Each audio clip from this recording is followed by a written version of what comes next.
푸른 방송 시청자 여러분 안녕하십니까? 대형베어링 대표 김도형입니다.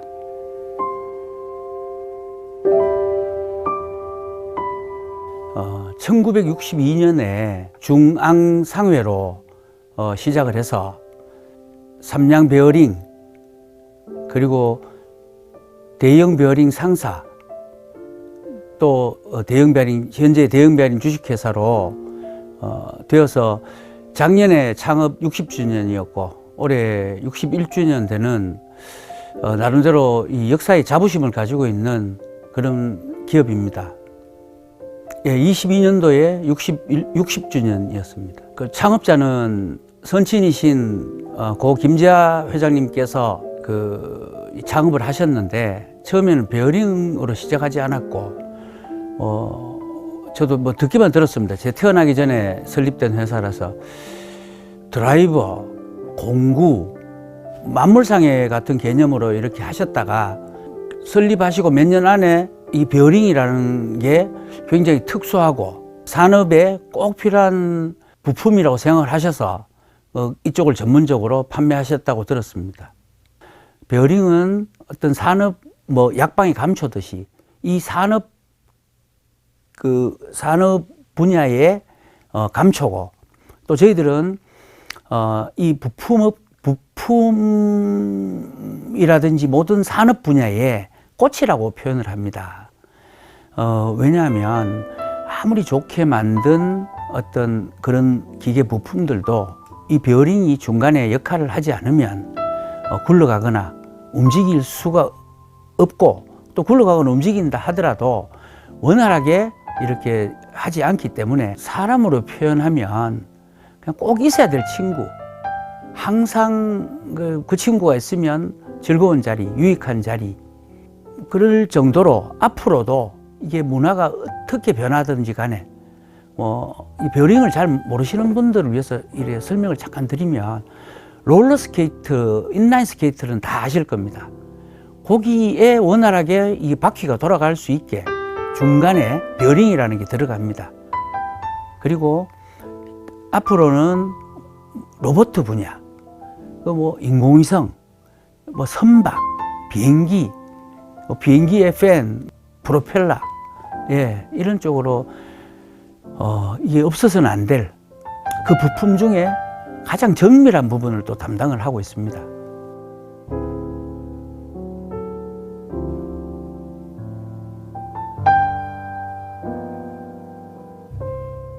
대학교 졸업하고 군대 갔다 와서 바로 뭐 뛰어들어서 뭐 20대 나이로 이렇게 뛰어들어서 지금까지 한 30년 정도를 했는데 이 업에 뛰어들어서 후회가 많았습니다. 첫 번째 후회는 경험이 없어서 사람과 사람의 관계에 대해서도 잘 몰랐고 그래서 뭐 시행착오도 많이 겪었고 마음고생도 많이 했기 때문에 만약에 제 애들이 이어받게 되면 저는 최소한 다른 직장에서 한 10년 정도 다른 직장 10년 정도 수련을 받고 나서 왔으면 하는 게 제 바람입니다. 저희 자식이라 할지라도 능력이 없는 사람이 이어나가게 된다면 여기에 이제 종사하고 있는 이분들의 뭐 생계라든지 미래라든지 이런 것도 생각하지 않을 수가 없기 때문에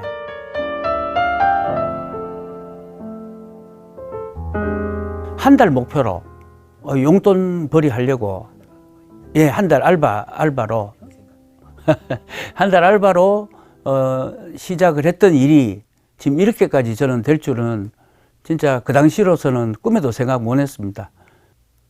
솔직히 말하면 그때 알바비를 좀 넉넉히 주신다는 말씀에 들어오게 됐는데 이게 아버지의 뭐 이런 포석이셨을 줄은 진짜 꿈에도 몰랐습니다. 로봇을 만드는 과학자가 되고 싶었습니다. 예. 로봇 태권브이를 보고 컸고 마징가 제트를 보고 컸기 때문에 그런 꿈이 있었습니다. 그래서 뭐 이과를 가게 됐고 희망은 그렇게 있었는데 적성이 없다는 것을 대학교 가서 이제 알게 됐습니다. 기계과를 나왔으면 베어링 장사를 하는데 훨씬 더 잘 되었지 않나 이런 생각이 들고는 합니다. 뭐 이게 이 또한 또 인생이 아닌가 그런 그 정도 생각입니다. 후회하지는 않습니다. 예. 지금 생각은 도로기를 잘했구나 이런 생각도 한편 듭니다. 아버지가 장사를 너무 힘들어 하셨거든요. 그 당시의 분위기가 이렇게 사회 계급을 따진다면 장사를 장사꾼이라 그랬고 이렇게 늘 마음 편할 날 없고 노심초사해야 되고 항상 뭐 굽신굽신해야 되고 이래서 자식은 일을 물려주지 않아야 되겠다라고 생각을 뭐 어머니하고 늘 그렇게 이야기하셨답니다.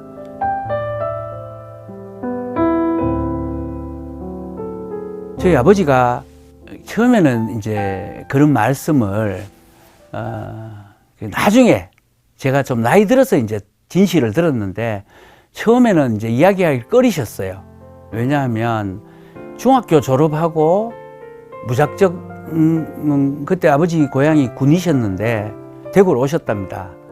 대구로 오셔가지고 뭐 직원이죠. 그때는 이제 점원이라고 이야기를 하시더라고요. 점원살이 하시고 그때 점원은 뭐 밥 먹여주고 재워주면 이 월급은 없이 뭐 이렇게 일을 배우셔가지고 24세 때 아마 창업을 하신 걸로 제가 알고 있습니다. 그때야말로 그냥 우리나라의 물자라든지 이런 게 아주 귀하고 없고 주로 그런 물건이 이제 나오는 소스가 국내 제작 회사는 뭐 전무하다시피 했고 대부분 미군 부대였다고 들었습니다. 그래서 누군가 이래 미군 부대에서 이제 물건 팔러 오는 사람이 있으면 북성로 쪽으로 온답니다. 그럼 그 물건을 맞춰가 몇 개씩 이렇게 진열해 놓으면 그 사람들이 구경 왔다가 이 정도 부품이면 자기가 뭘 만드는 데 쓰일 수 있겠다 싶어 가지고 그 부품에 맞춰서 뭔가를 제작을 하곤 했답니다. 처음에 우리 기계 산업이 농기계인데 농기계 중에 뭐 아주 그냥 단순한 형태의 이런 물건을 이제 우리나라에서 만들기 시작했고 그 당시에는 모든 부품이 귀할 때여서 기계를 그 베어링에 맞춰서 기계를 제작했다라고 이야기를 들었으니까 그때 참 열악했고 그리고 이제 한 달에 뭐 한두 번은 연례적으로 파출소에 잡혀갔다고 고초도 많이 겪으시고 그때 아마 지금 생각에 제가 나이가 들어서 짐작해 보건대 아마 그렇게 열악한 환경에서 다들 그렇게 하셨던 걸로 이렇게 생각이 되고 어쨌든 아버지가 대구 오게 된 동기가 그 중학교 마치고 왜 왔나 하면 어머니가 옆 동네 사셨어요. 아버지가 어머니를 되게 좋아하셨대요. 대구로 그 취업을 오셨대요. 아버지가 어머니 이제 어디 가셨다 이야기 듣고 어머니 찾으러 오셨다고 이야기를 하시던데 사실 어머니가 되게 미인이셨어요. 지금 어머니 또 건강히 잘 살고 계신데 16살 때 벌써 좀 아버지 죄송합니다.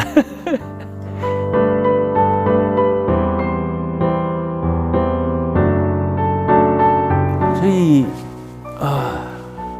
아버지께서는 저한테는 되게 엄하셨습니다.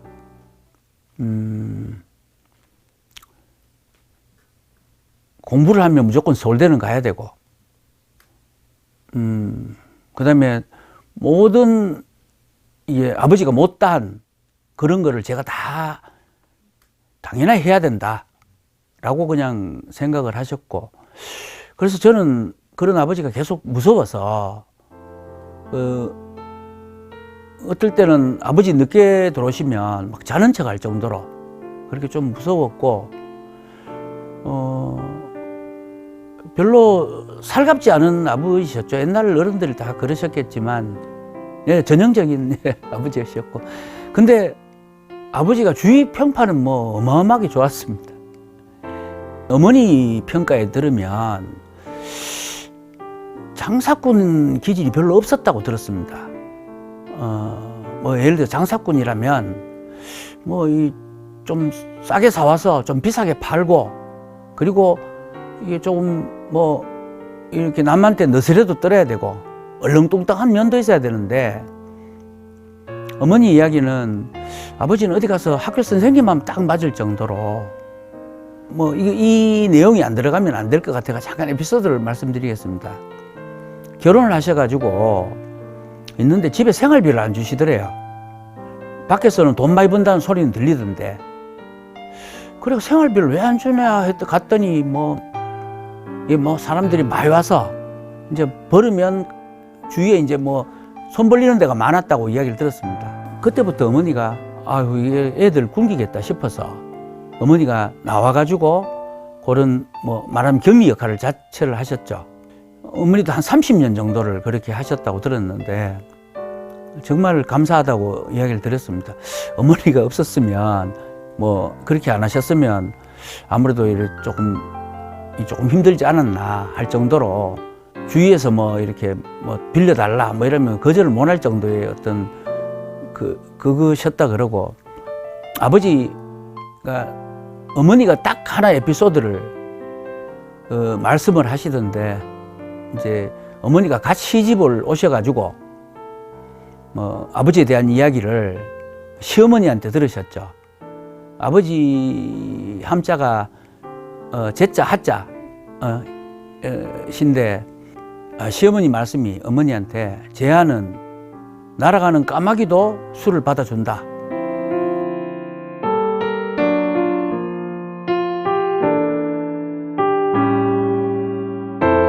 제가 기억하기로는 아버지는 그냥 어떤 기업가가 아닌 한 사람이 받을 수 있는 그런 상은 어떤 사람보다 많이 받지 않으셨을까.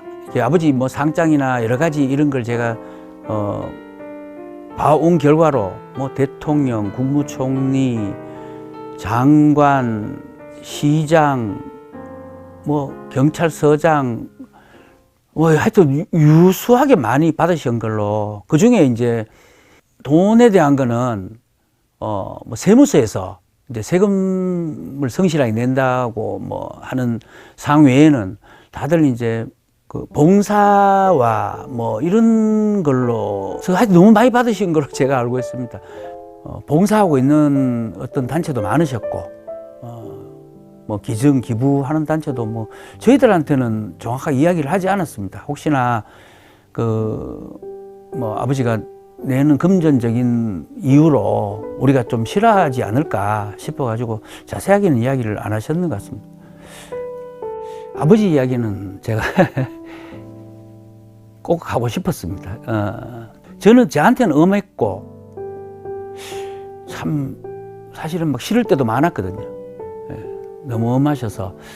하지만 이제 돌아가시고 이제 몇 년째 이제 곰곰이 되씹는 거는 정말 마음이 선하셨구나. 그 불우이웃을 그냥 못 보고 지나치셨구나. 그 도와주신 부분에 대해서 사실은 살아 계셔서 그렇게 하실 때는 조금 우리도 뭐 빚도 있고 이렇게 한데 이렇게 뭐 하셔야 되는지 이런 생각도 들었습니다만은 정말 이렇게 세월이 가면 갈수록 아버지가 하신 일이 너무 자랑스럽고, 아버지가 그 치료를 받으시다가 이제 노안으로 이제 치료를 받으시다가 심장마비로 갑자기 돌아가셨습니다. 저희들하고 인사도 못하고, 마지막으로 한 인사가 아버지 병실에서 이제 아버지 그 친구들 모임 있는데 친구들 모임 갔다 오겠습니다 라고 잘 갔다 와, 이게 저하고 아버지의 마지막 대화였는데, 그 다음에 아버지 뭐 심장마비 소식을 듣고 부랴부랴 왔더니 이제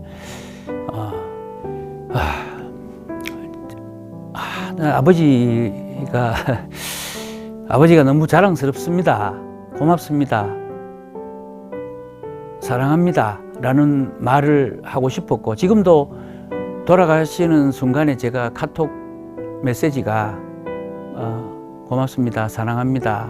존경합니다. 근데 아직도 가지고 있습니다. 너무 그립고, 제가 또 아버지가 이렇게 해오신 일을 이어가지고 정말 또 앞으로 60년 동안 할 수 있는 이런 기업을 만들 수가 있을까 늘 고민도 되고, 아버지가 이때 계셨으면 잘하고 있다라든지 더 잘하라든지 뭐 이렇게 방향도 잡아주셨고 용기를 주셨을 건데, 그 말씀을 더 이상 못 듣는 게 마음 아프고 정말 듣고 싶습니다. 저는 아버지가 봉사 이렇게 하다 보니까 우리 가족한테 사실은 이게 조금 소홀을 하셨는 게 있어서 그 모습이 그렇게 달갑지가 않았습니다. 저도 모르게 어느 순간 아버지의 길이 좀 진짜 훌륭하신 길이 아닌가. 돈과 뭐 기업과 이 여러 가지 재물을 물려주신 것보다는 이런 마음을 물려주신 게 저는 진짜 더 저한테는 진짜 큰 게 아닌가. 저도 아버지 길을 좀 따라가야 되겠다. 아버지가 이런 말씀 하셨어요. 봉사를 하면 진짜 마음이 편하고 좋다. 제가 이제 그 말이 어렴풋이 무슨 말씀인지 알 것 같습니다. 앞으로 저나 저희 직원들이 열심히 협력해서 또 한번 잘 한번 이 비즈니스를 이끌어가 보겠습니다. 예, 다들 이렇게 좋은 마음으로 불우한 이웃에 또 뭐 불우하지 않던 또 가족에게도 소통하고 주고 서로 이렇게 주고받는 이런 관계가 될 수 있도록 우리 푸른 방송 시청자 여러분들도 이런 좋은 마음과 좋은 뜻으로 좋은 일들을 하셨으면 합니다. 그 바람입니다.